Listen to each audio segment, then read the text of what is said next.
We are looking at the Vajont Dam in the Italian Alps, a concrete arch reaching 262 meters into the sky.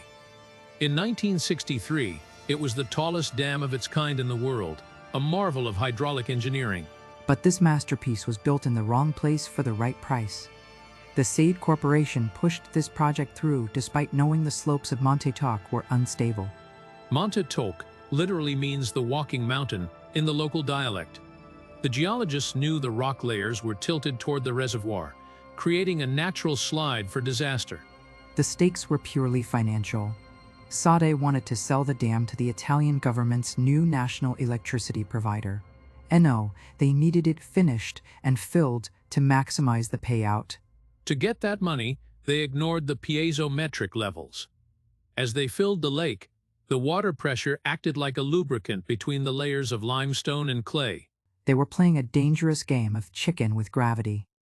Every meter, the water rose increased the pore pressure inside the mountain, pushing the rock closer to total failure. Small landslides started as early as 1960. The engineers saw the ground moving at 3 centimeters a day. They knew the mass was detaching, but they thought they could control it. Control is an illusion when billions are on the line. They suppressed reports from independent geologists. They even sued a journalist for spreading false news when she warned of the danger. By October 1963, the mountain was moving at nearly 1 meter per day. The engineers panicked and tried to lower the water level, but it was too late. The mountain was coming down. On the night of October 9th, the residents of Longarone and nearby villages were watching a soccer match on TV. They had no idea that a massive wave was already being born above them. At 10:39 p.m., the entire northern face of Monte Toc collapsed. 260 million cubic meters of earth fell into the reservoir in just 45 seconds. It was a massive displacement.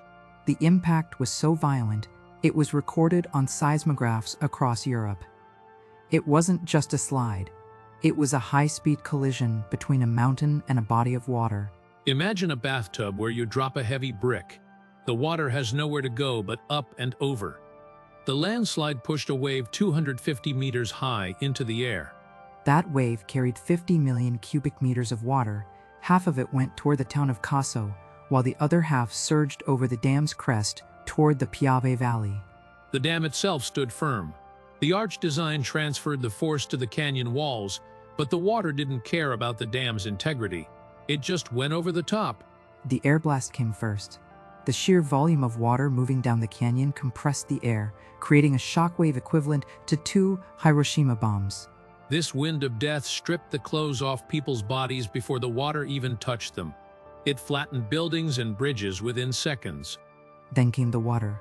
A wall of mud, rocks, and debris hit Longarone with a roar that survivors described as 1,000 freight trains. In less than 4 minutes, 2,000 souls were gone. The town was wiped clean off the map. Only a flat plain of mud remained, where families had slept minutes before. The pride of Italy became a tombstone. This was the intersection of corporate greed and geological reality, and the reality won. We need to look at the mechanics of why that mountain moved and how the water turned into a weapon. The physics here are terrifyingly simple. And the logistics of the cover-up are just as complex. SADE knew, the government knew, and yet the sirens never rang in the valley. Let's break down the technical failure of the reservoir and the pressure that triggered the slide. And let's follow the money to see how they managed to build a death trap in plain sight of the experts. The scale of this disaster changed engineering forever. It proved that you can build the strongest structure in the world, and it won't matter if the ground underneath it is alive. It also proved that a corporation will often choose a calculated risk over human lives if the profit margin is high enough. The Vajont Dam is still there today. It's a silent monument to 2,000 people who died because someone decided that geology was just an opinion. Let's look at the specific mechanism of the slide in Block 2. To understand why Monte Toc disintegrated, we have to look at the L-shaped geological fold of the mountain. It wasn't just a pile of dirt. It was a layered sandwich of limestone and thin, slippery clay. When the engineers filled the reservoir, they unknowingly created a massive hydraulic jack. The water seeped into those clay layers, increasing the pore pressure and effectively lifting the mountain from the inside out. It's like putting a layer of oil between two heavy sheets of glass and then tilting them. Once that friction was lost, gravity became an unstoppable force. And that tilting wasn't a surprise to the SADE Corporation. Mark, their own lead geologist, Leopold Muller, warned them that the mountain was moving, but the company had a deadline. They were in the middle of a massive corporate merger to nationalize Italy's power grid. If the project was halted due to safety concerns, the valuation would collapse, and SADE's directors would lose millions in the buyout. They didn't just ignore the warnings. They actively manipulated the data. They started a series of controlled fillings and drawdowns, thinking they could stabilize the mountain by slowly draining the water. But they were actually accelerating the fatigue of the rock. Their controlled experiment was a death sentence. By rapidly lowering the water level to try and stop the slide, they created a massive pressure imbalance. The water trapped inside the mountain's rock couldn't drain as fast as the lake. Level was falling. This meant the internal weight of the waterlogged mountain was now pushing outward against a reservoir that was no longer there to provide counterpressure. It triggered a drawdown failure. The entire mass, 260 million cubic meters of it, suddenly had nothing holding it back. It moved as a single, coherent block, a massive slab of the mountain sliding into the pool. While the mountain was failing, the logistics of the cover-up were in high gear. SADE was effectively a state within a state. They controlled the local media and had deep ties to the Ministry of Public Works. When independent experts tried to sound the alarm, SADE's engineers produced optimized reports that claimed the slide would be slow and manageable. They even calculated that the resulting wave would only be 20 meters high, which the dam could easily handle. They gambled 2,000 lives on a mathematical model that was intentionally designed to give them the answer they wanted to hear. Their math was catastrophically wrong because they ignored the velocity factor. They assumed the slide would be a slow creep, but it hit the water at nearly 110 kilometers per hour. That's not a slide, that's an impact. When that mass hit the reservoir, it didn't just push the water over, it displaced it with such force that the water was jetted upward. This created the mega tsunami. The kinetic energy was so immense that it bypassed the dam's spillway entirely. The water surged up the opposite canyon wall, wiped out the village of Casso, and then rebounded back over the dam like a giant liquid hammer. And here's the darkest part of the logistics, Mark.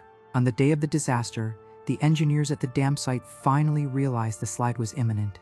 They saw the trees on the mountain leaning over and heard to paytees, to umpire way a pi a. They sent a telegram to the main office asking for permission to evacuate the valley. The response, they were told to stay quiet to avoid unnecessary panic that might complicate the fight. The dam to the government. The profit-sharing agreement was more important than the evacuation of the 2,000 people living directly in the path of the flood.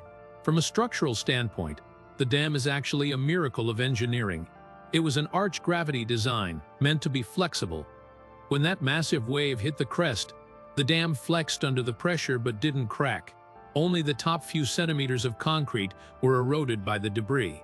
If the dam had broken, the disaster would have been even worse, as the entire volume of the reservoir would have emptied at once, but because the dam held, the water was focused into a high-pressure jet that shot down the narrow gorge, increasing its speed and destructive power as it exited the canyon and hit Longarone. That focus is exactly what turned the water into a weapon. The gorge acted like the barrel of a gun. The water exited the narrow opening and expanded into the wide valley of the Piave River, with a horizontal force that literally ground the town of Longarone into powder. Buildings were not just flooded, they were pulverized. The survivors found nothing but the bedrock. No wood, no bricks, no bodies. Just the bare stone where a town used to be. The logistical failure was complete. No sirens, no warnings, and no chance of escape for the people who had been told for years that the dam was safe. The engineering lesson here is about interdisciplinary failure. The dam engineers were brilliant at concrete and steel, but they were arrogant about geology. They treated the mountain as a static object. a wall to hold their water. Rather than a dynamic, living system, they built a 21st-century dam on a prehistoric landslide. You can't build your way out of a geological reality that you refuse to acknowledge. The mountain didn't fail. It followed the laws of physics. The failure was entirely human. And the financial lesson is even more cynical. After the disaster, SADE tried to claim it was an unforeseeable natural event to collect insurance and avoid liability.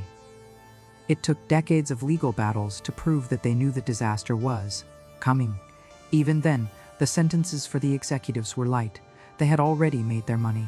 The cost of the disaster was externalized to the victims and the Italian taxpayers. It's a classic case of dark business, privatizing the profits and socializing the catastrophic risks. When the sun rose on October 10th, the rescuers didn't find a flooded town. They found a void. Longarone had been scrubbed from the earth. The sheer velocity of the water, mixed with the mountain's debris, created a scouring effect. It didn't just knock down walls. It picked up the topsoil, the foundations, and the people, depositing them kilometers downstream as a mangled heap of mud and timber. As an engineer, looking at the photos of the aftermath is haunting because the dam stands there, perfectly intact and gleaming white against the scarred mountain, while the valley it was meant to serve is a graveyard of cut gray silt. The verdict was as cold as the water that killed those families. In the immediate aftermath, the SADE Corporation and the government-controlled media tried to spin this as an unavoidable catastrophe or a rebellion of nature.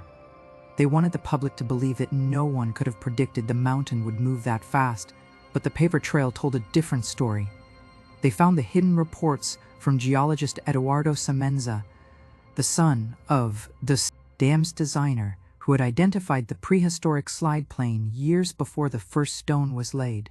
The technical unknowns were actually willful ignorances. From a survival standpoint, there was zero margin for error. If you were in the valley that night, your life depended on altitude. Those who lived just 50 meters higher on the canyon walls survived to see the water rush past like a freight train. Those in the center of the valley were hit by a hydraulic force that no structure on Earth could withstand. The pressure was so intense that it turned the air into a physical hammer. Even if you weren't hit by the water, the air blast preceding the wave could collapse your lungs and shatter your windows. It's a reminder that in high-risk engineering, the failure mode isn't always the one you expect. The legal aftermath was a circus of corporate shielding. It took 8 years to reach a verdict, and even then, the sentences were insulting. Some lead engineers received only a few years in prison, and many were paroled early. SADE, the company responsible, had already been absorbed into the nationalized Enel, effectively burying the liability in government bureaucracy. The survivors had to fight until the late 1990s, over 30 years, to receive anything resembling fair compensation. It's the ultimate dark business playbook. Delay the justice until the victims are too old or too tired to fight back. The legacy of Vajont changed global dam safety forever. It forced engineers to look beyond the structure and start analyzing the reservoir rim. We learned that you aren't just building a wall, you are managing an entire basin. Today, we use satellite interferometry and deep earth sensors to monitor every millimeter of ground movement around these sites. If Monte Toc were built today, the sensors would have triggered an automatic evacuation weeks before the collapse. We now respect the geology because the cost of ignoring it was written in the blood of 2,000 Italians. My final strategic verdict: this was a crime of calculated negligence. The managers weighed the cost of stopping the project against the statistical likelihood of a landslide and decided that the profit was worth the risk. They bet on a slow slide because a fast slide would have cost them their bonuses. They didn't account for the fact that nature doesn't negotiate with corporate timelines. Whenever you hear a company or a government official say that a project is too big to fail or perfectly safe despite expert warnings, remember the Vajont Dam. The dam is still there, blocking the gorge, but the reservoir is gone, replaced by the very mountain that fell into it. It's a permanent monument to human arrogance. If you ever find yourself working on a high-stakes project where the data is being massaged to fit a budget, walk away. Gravity doesn't care about your quarterly reports. Stay sharp, watch the ground beneath your feet, and never trust a wall that ignores the mountain behind it. And always follow the money. If the experts are being silenced while the investors are being reassured, the catastrophe has already begun. The sirens might not ring until the water is over your head.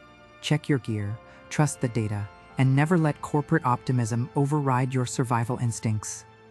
Closing the file on Vajont. Stay vigilant.